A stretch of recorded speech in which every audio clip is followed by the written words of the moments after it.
नमस्कार, बहुत स्वागत है आप सभी का। मैं हूं आपके साथ अंजलि सिंह। बुलेटिन की शुरुआत तो बड़ी खबर के साथ करेंगे। बीजेपी सांसद केपी यादव ने एक पत्र लिखा है। जी हां, आपको बता दें, पार्टी अध्यक्ष जेपी नड्डा को यह पत्र लिखा गया है। सिंधिया समर्थक मंत्रियों और नेताओं की शिकायत उन्होंने की है।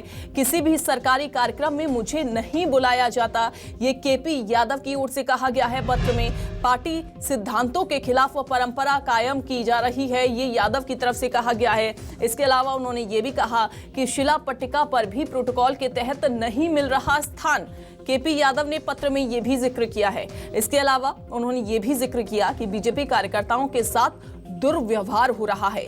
मेरी बुलाई बैठक का सिंधिया समर्थक बहिष्कार करते हैं। सिंधिया समर्थकों के चलते गुटबाजी बढ़ रही है। समस्या का समाधान न होने पर पार्टी को नुकसान होगा। ये बड़ी बात उन्होंने कही है पत्र में। समाधान न होने पर पार्टी को नुकसान होगा।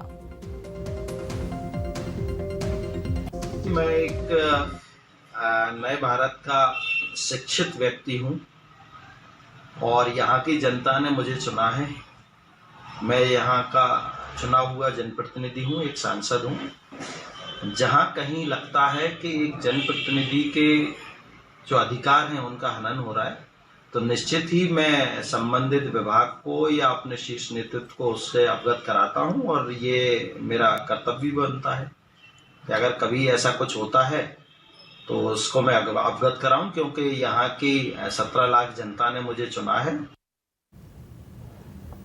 वहीं केपी यादव के पत्र पर सियासत भी तेज हो गई है। केपी यादव के पत्र को लेकर कांग्रेस ने बीजेपी पर हमला बोला है। सिंधिया के जाने के बाद बीजेपी में गुटबाजी बढ़ी है, ये कांग्रेस की तरफ से कहा गया है। सिंधिया के सामने बीजेपी को गिरवी रख दिया गया है, कांग्रेस की तरफ से आरोप लगाए गए। वहीं ये भी कहा गया कांग्रेस की तरफ से कि बीजेपी में अब जमीनी कार्यकर्ता की कोई इज्जत नहीं है। जिसने बीजेपी को जिताया उस सांसद की इज्जत नहीं। निरंतर आज सिंधिया जी उनके समर्थकों के द्वारा उन्हें बेइज्जत किया जा रहा है। उनके लोकसभा क्षेत्र में उनको दरकिनार किया जा रहा है और इससे एक बात पुष्ट होती है कि सत्ता की लोलुपता में आकर शिवराज जी, मोदी जी ने सिंधिया जी की देरी पर भाजपा को गिरवी रख दिया है। सिंधिया जी के कारण भाजपा में जबरदस्त असंतुलन की स्थिति है, गुटबाजी है, जो कि आपको भविष्य में जैसे जैसे चुनाव नजदीक आएंगे और ज्यादा देखने को मिलेगी। बाकी जहां तक सिंधिया जी के समर्थकों की बात है तो मैं तो उनको बाल समर्थक मानता हूं। शब्बीर जुड़ गए हैं ज्यादा जानकारी के साथ, हमारी संवाददाता शब्बीर। केपी यादव का जो ये पत्र वायरल हुआ है, क्या मायने अब इसके निकाले जाएं? क्योंकि कांग्रेस तो लगातार तंज कस रही है, कांग्रेस को मौका मिल गया अब। देखिए अंजलि, इस लेटर बम को ये कह सकते हैं वक्त है बदलाव का। वो हम इसलिए कह रहे हैं कि 2018 तक, जब तक ज्योतिरादित्य सिंधिया कांग्रेस पार्टी के अंदर थे, 2020 10 मार्च तक वो पार्टी के अंदर थे, तब तक ये कहा जाता था कि ज्योतिरादित्य सिंधिया के कारण पार्टी में गुटबाजी बढ़ रही है और वो व्यक्ति विशेष को बढ़ावा देते हैं उनके सिंधिया समर्थक। ये हमेशा से आरोप प्रत्यारोप का दौर बीजेपी की तरफ से उस समय लगाया जाता था कांग्रेस के ऊपर। लेकिन ये कह सकते हैं कि अब वही स्थिति बीजेपी के अंदर देखने को मिल रही है। गुना, शिवपुरी, अशोकनगर से सांसद है केपी यादव और उन्होंने ज्योतिरादित्य सिंधिया को बड़े अंतर से 2019 में हराया था और उस इलाके से हराया था जिसे कांग्रेस का अजयगढ़ कहा जाता था। कभी भी ज्योतिरादित्य सिंधिया चुनाव में शिकस्त नहीं मिली थी, लेकिन उन्हीं के, ये कह सकते हैं किसी जमाने में समर्थक रहे केपी यादव ने ही उनको चुनाव में पटकनी दी और यही टीस ज्योतिरादित्य सिंधिया के अंदर कई बार देखी भी जा चुकी थी।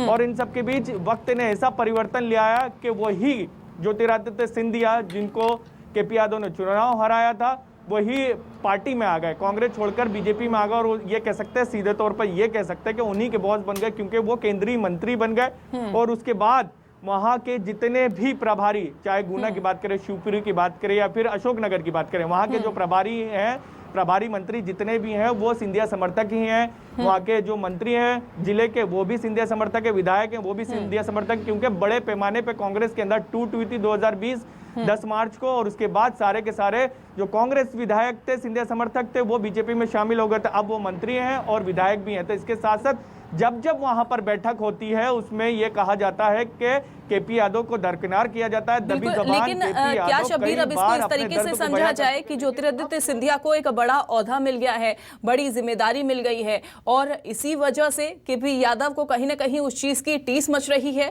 और इसी वजह से ये पत्र अब वायरल हुआ और ये सारी चीजें जो है वो निकलकर सामने आ रही हैं?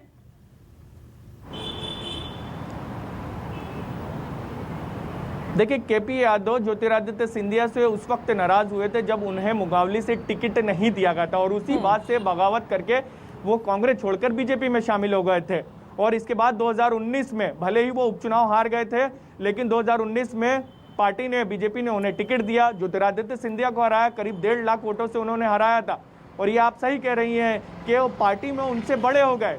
पहले वो आए पार्टी के अंदर, केपी यादव बीजेपी में आए, बाद में ज्योतिरादित्य सिंधिया आए। लेकिन आज के ओहदे की बात करें तो ज्योतिरादित्य सिंधिया का कद किसी से छुपा हुआ नहीं है, चाहे देश की राजनीति हो, मध्य प्रदेश की राजनीति में। ठीक है शब्बीर, आप बने रहिए हमारे साथ। बीजेपी विधायक हमारे साथ जुड़ गए हैं ब्रिजेंद्र सिंह जी। ब्रिजेंद्र जी, बहुत स्वागत है आपका न्यूज़ 24 मध्य प्रदेश छत्तीसगढ़ पर। केपी यादव का जो ये पत्र वायरल हुआ है, सर, इस पत्र पर आप क्या कहना चाहेंगे, क्या प्रतिक्रिया आपकी, क्योंकि तमाम सवालात ये पत्र अब खड़े करता है? नहीं, ये तो भाई उनकी सोच है, उनका पत्र है, उनने किस हिसाब से लिखा है, ये उनकी सोच और विचारधारा, उससे हमारा क्या लेना देना। भाई हमें कोई उस चीज से कोई लेना देना नहीं है। हम तो भारतीय जनता पार्टी के कार्यकर्ता हैं, भारतीय जनता पार्टी के एक मंत्री हैं, विधायक हैं। नहीं तो उन्होंने बोला है ना पत्र में कि बीजेपी कार्यकर्ताओं के साथ दुर्व्यवहार हो रहा है। नहीं भाई, मैं तो अपनी खुद की बात कर सकता हूँ कि मेरे साथ ना दुर्व्यवहार हो रहा, ना मैं किसी के साथ दुर्व्यवहार कर रहा हूँ। मैं तो सभी का सम्मान करता हूँ और सम्मान करता आया हूँ, सम्मान करता रहूंगा। हम तो इस पार्टी के व्यक्ति हैं। पार्टी का मतलब एक परिवार के लोग हैं, और परिवार में थोड़ी बहुत तो ये चलती रहती है। अपना खुद का निजी परिवार होता है, उसमें भी कोई नाराज हो जाता है, कोई खुश हो जाता है, ये तो थोड़ी छोटी मोटी बातें चलती है। परंतु हम तो एक परिवार के लोग हैं और परिवार की तरह रह रहे हैं और परिवार की तरह रहेंगे। तो आप मान रहे हैं कि केपी यादव कहीं ना कहीं नाराज चल रहे हैं? नहीं, मुझे तो नहीं लगता ऐसा कि वो नाराज होंगे, क्योंकि हम तो एक पार्टी के, एक परिवार के लोग हैं। ये नाराजगी तो मतलब ही नहीं है। कहाँ नाराजगी कैसे हो सकती है? कांग्रेस की तरफ से आरोप लगाए जा रहे हैं कि सिंधिया के सामने बीजेपी को अब गिरवी रख दिया गया है। अरे वो तो कांग्रेस का काम ही है। कांग्रेस के पास तो कोई मुद्दा है नहीं है। कुछ ऐसे मुद्दे मिल जाते हैं तो उन पर ही बोलने खड़े हो जाते हैं। मुद्दा भी तो बीजेपी की तरफ से ही मिला है ना सर? नहीं, ये कोई छोटी मोटी बात है, ये कोई ऐसी बड़ी बात नहीं है। ये तो घर परिवार में अगर कोई नाराज हो जाता तो वो मना भी लेते हैं, मान भी जाते हैं। ऐसा कोई बड़ा वो मैटर नहीं है। लेकिन बड़ी बातें इस पत्र में कही गई हैं, जो पत्र वायरल हुआ है। और ऐसा नहीं है, इस पत्र में तमाम तरीके का जिक्र किया गया कि समस्या का समाधान न होने पर पार्टी को नुकसान होगा। केपी यादव ने ये जिक्र किया। सिंधिया समर्थकों के चलते गुटबाजी बढ़ रही है, ये जिक्र किया गया। तमाम बातें हैं सर। बाजी नहीं हो। भारतीय जनता पार्टी एक ऐसी पार्टी है कि इसमें कहीं से कहीं तक। ठीक है ब्रिजेंद्र जी, हमारे साथ कांग्रेस के नेता भी जुड़े हुए हैं, उनको भी हम रविंद्र तोमर हमारे साथ जुड़ गए हैं। रविंद्र जी, जो पत्र वायरल हुआ है और उस पत्र पर क्या प्रतिक्रिया आप देना चाहेंगे? केपी यादव का जो पत्र वायरल हुआ है, ये भारतीय जनता पार्टी की आंतरिक कलह है। इसमें भाजपा, इसमें मध्य प्रदेश में शिवराज भाजपा अलग है और महाराज भाजपा अलग है। तो इस समय पूरे ग्वालियर चंबल संभाग में ये धीरे धीरे देखने को मिलेगा, पूरे मध्य प्रदेश में देखने को मिलेगा, क्योंकि बहुत ज्यादा अंतर कलह है और इनको जनता की कोई परवाह नहीं है। यही महाराज ये कहते थे कि किसानों के कर्जे माफ नहीं होंगे तो हम सड़कों पर उतरेंगे। अब हवाई जहाज में घूम रहे हैं, सड़कों पर उतरने की बात कहने वाले हवाई जहाज में घूम रहे। जनता की कोई परवाह नहीं है। गरीब मर रहा है, मिट रहा है, किसान बर्बाद हो रहा है, बेरोजगारी भयंकर है, उसकी चिंता नहीं है। अपने अपने अस्तित्व को बचाने की चिंता है। तो ये अंतर कलह जो है, इनको 2023 में और जनता इनको सबक सिखाएगी, क्योंकि जिस प्रकार से जनता को धोखा दिया है और खरीद फरोख्त करके सरकार बनाई, अंतर कलह तो होना ही है। ठीक है, शब्बीर हमारे सहयोगी बने हुए हैं। शब्बीर, सवाल आप कर सकते हैं हमारे दोनों नेता जो जुड़े हुए हैं उनसे। देखिए, मेरा ब्रिजेंद्र यादव से सवाल है, मुंगावली से। ये विधायक भी है, सिंधिया समर्थक भी है, साथ साथ मंत्री भी है। सर, आपसे एक सवाल है मेरा कि कई बार आप वहां पर जिला प्रशासन की बैठक ले चुके हैं मंत्री के तौर पर, लेकिन उसके अंदर केपी यादव बिल्कुल नजर नहीं आते, पहली चीज। दूसरी चीज, उनकी टीसी है कि शिला पट्टियों पर उनका नाम नहीं होता है। और तीसरी चीज, उन्होंने कहा है कि व्यक्ति विशेष को बढ़ावा मिल रहा है आप लोग जो कर रहे हैं उनके साथ। केपी यादव सीधे तौर पर आप ही लोगों पर आरोप लगा रहे हैं कि आप ही लोग बढ़ावा दे रहे हैं व्यक्ति विशेष को, और इससे पार्टी को नुकसान हो जाएगा। और सबसे ऊपर नाम आप ही का आ रहा है कि आप अशोकनगर में के विधायक भी हैं मुंगावली से और मंत्री भी हैं। क्या कहेंगे ब्रिजेंद्र यादव जी, जो केपी यादव ने आप पर सीधे तौर पर आरोप लगाया इशारों में? नहीं, उन्होंने कोई आरोप नहीं लगाया।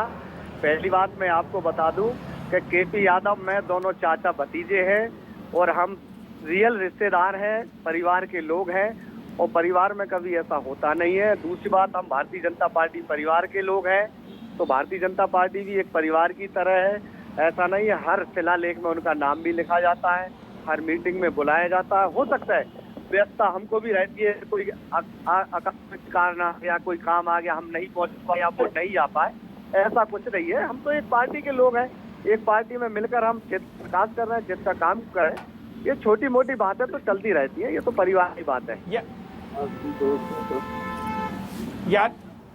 यादव जी, ऐसी तस्वीर बीजेपी के अंदर कभी भी देखने को नहीं मिलती थी। जिस तरीके से खुले तौर पर लेटर लिखा गया, वो भी आला कमान को, जेपी नड्डा को, के, और ये कांग्रेस में देखने को मिलता था हमें, लेकिन बीजेपी में कभी नहीं देखने को। ये पहली बार हो रहा है कि एक नेता दूसरे नेताओं को लेकर पत्र लिख रहे हैं।